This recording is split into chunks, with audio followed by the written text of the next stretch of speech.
Un vieil homme, alors qu'il pêchait, a accidentellement repêché une ancienne bouteille en or, mais cette bouteille, recouverte de saleté, ressemblait à une vulgaire pierre cassée. Le vieil homme n'y a pas trop pensé et l'a jetée directement sur un tas de sable à côté. Quelques années plus tard, la bouteille en or a été ramassée par un autre passant qui s'en est servi comme pilon à ail, puis elle est tombée entre les mains d'un ouvrier ignorant sa valeur, qui l'a utilisée pour colmater une fissure dans les remparts de la ville. La bouteille en or a accompagné ces remparts pour repousser d'innombrables attaques d'artillerie, se desserrant ainsi peu à peu. Un siècle plus tard, une fille escaladant les remparts a radicalement changé le destin de la bouteille en or. La fille était une esclave qui grimpait secrètement sur le mur chaque jour juste pour jeter un coup d'œil au prince dont elle était secrètement amoureuse depuis longtemps. Ce jour-là, à peine avait-elle grimpé que le prince l'a découverte, le pied de la fille a glissé, brisant contre toute attente cette pierre desserrée et révélant la bouteille dorée à l'intérieur. Excitée, la fille a ramené la bouteille chez elle et a utilisé un poinçon en acier pour enlever le calcaire à la surface, mais, par inadvertance, elle a brisé le goulot de la bouteille. Instantanément, une force mystérieuse a jailli de la bouteille en or, et le génie scellé depuis 1000 ans a enfin revu la lumière du jour. Cependant, l'apparence du génie était si terrifiante que la fille s'est directement évanouie de peur. Le génie a eu beaucoup de mal à la réveiller et lui a dit qu'il pouvait exaucer 3 de ses vœux. La fille a formulé son premier vœu sans hésitation, épouser le prince et devenir princesse. Le génie s'est exécuté immédiatement, pressant avec son doigt une goutte d'une précieuse huile magique pour que la fille se l'applique sur le corps, puis, pendant que le prince dormait, il a doucement chuchoté le nom de la fille à son oreille. Comme prévu, dès que le prince a vu la fille, il a été profondément attiré par son charme unique, et la fille a vu son souhait se réaliser en devenant une princesse au centre de toutes les attentions. Voyant que le prince était sur le point d'hériter du trône, la fille a trouvé le génie pour formuler son deuxième vœu, celui de porter l'enfant du prince. Afin d'éviter que leur secret ne soit découvert, ils ont caché la bouteille emprisonnant le génie sous le carrelage d'une salle de bain.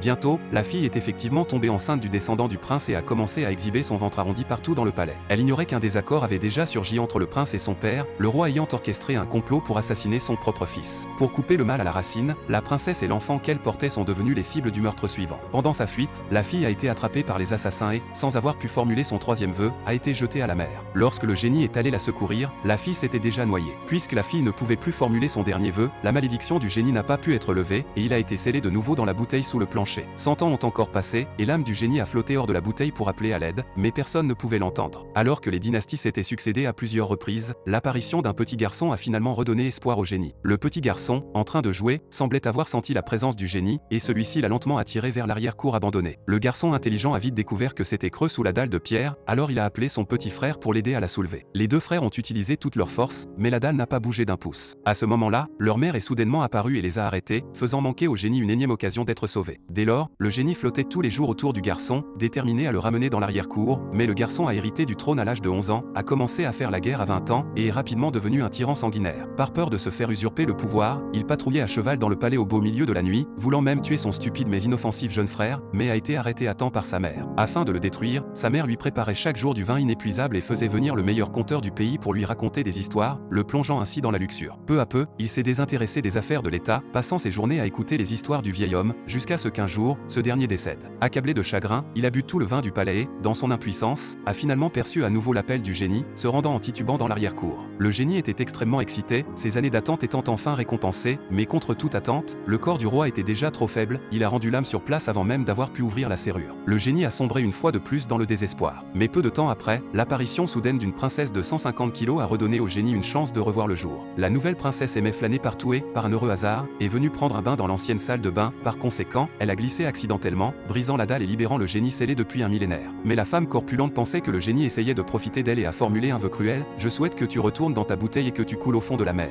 C'est ainsi que le génie a enduré des centaines d'années supplémentaires de solitude et de tourments, jusqu'au jour où une fille, en nettoyant du poisson, a vu tomber une bouteille en or du ventre d'un poisson. La fille curieuse a ouvert la bouteille, une épaisse fumée noire a soudainement jailli, et le génie a revu le jour une fois de plus. Il a rapidement pressé la fille d'énoncer 3 vœux pour briser la malédiction, mais la fille avait un caractère très excentrique, elle n'était pas pressée de faire un vœu et a d'abord demandé au génie d'admirer ses inventions créatives. En les voyant, le génie était tellement surpris qu'il n'a pas pu fermer la bouche, ne s'attendant pas à ce que les inventions de la fille soient encore plus merveilleuses que sa magie. La fille a ensuite présenté une autre invention, un dispositif volant. Elle aurait pu être mémorisée par le monde comme Léonard de Vinci, mais dans la société féodale de l'époque, les femmes n'avaient pas le droit d'apprendre, par conséquent, les inventions de la fille ont été considérées comme de la sorcellerie. Cependant, la soif de connaissance de la fille avait atteint un niveau de folie, alors elle a pensé à son premier vœu, obtenir plus de connaissances. Le génie, joyeux, a fait un geste de la main et lui a apporté des livres de toutes les professions, qui, après avoir été lus, ont été scellés dans de petites bouteilles. Les bouteilles sur la table se multipliaient, et la fille avait déjà maîtrisé toutes les connaissances humaines existantes, mais il restait encore des mystères insolubles, comme la façon dont le temps et l'espace s'étaient formés, ce qui la rendait très anxieuse. Elle a donc énoncé son deuxième vœu, vouloir devenir encore plus intelligente. Dès lors, elle est devenue comme le génie, n'ayant plus besoin de dormir, et pouvait imaginer à partir de rien divers mystères de l'univers, toutes ses connaissances se déversant également dans son esprit. esprit. Désormais, elle pouvait trouver la réponse à tout problème insoluble, et le génie, peu à peu touché par la passion de la fille, est tombé éperdument amoureux d'elle. Afin de rester avec elle pour toujours, il l'a empêché de formuler son troisième vœu, s'empêchant par la même occasion d'obtenir sa liberté. Mais la fille étant naturellement encline à la colère, pour rendre leur relation plus équitable, chaque fois que le génie l'énervait, il s'enfermait dans la bouteille pour méditer sur ses fautes. Au début, la fille le libérait très vite, jusqu'à la dernière fois, au moment où le génie s'est scellé, la fille, sous le coup de la colère, a crié « Je souhaite oublier que je t'ai jamais vu ». Contre toute attente, cela est devenu son troisième vœu, et elle a instantanément oublié le génie. Le génie, blessé par inadvertance par la personne qu'il aimait le plus, a de nouveau été piégé dans la bouteille, c'est ainsi que le génie a de nouveau plongé dans des ténèbres et une solitude sans fin. Jusqu'à ce que, plus de 1000 ans plus tard, parmi les bibelots d'un magasin d'antiquités, une docteure moderne ait choisi la bouteille scellant le génie. Après l'avoir rapportée chez elle, alors qu'elle nettoyait la saleté sur la bouteille, une fumée rouge et noire a soudainement jailli de l'intérieur, puis s'est condensée en un géant noir, laissant la docteure figée de terreur sur place. Elle a prudemment essayé de communiquer avec le géant, mais bien qu'elle ait changé de langue plusieurs fois de suite, l'autre partie n'a eu aucune réaction, et ce n'est que lorsqu'elle a parlé en grec ancien que le génie a finalement répondu. Il a d'abord absorbé les connaissances modernes depuis l'étagère et l'ordinateur portable, a appris l'anglais en un instant, et a demandé à la docteure de formuler 3 vœux. Cependant, la docteure était très curieuse de l'origine du génie, alors celui-ci lui a raconté toutes ses mésaventures au cours des derniers millénaires. Il s'est avéré qu'au tout début, il était le génie d'une ancienne reine et que, pour avoir espionné le secret de la reine, il avait été scellé dans une bouteille par un sorcier qui lui avait jeté un sort.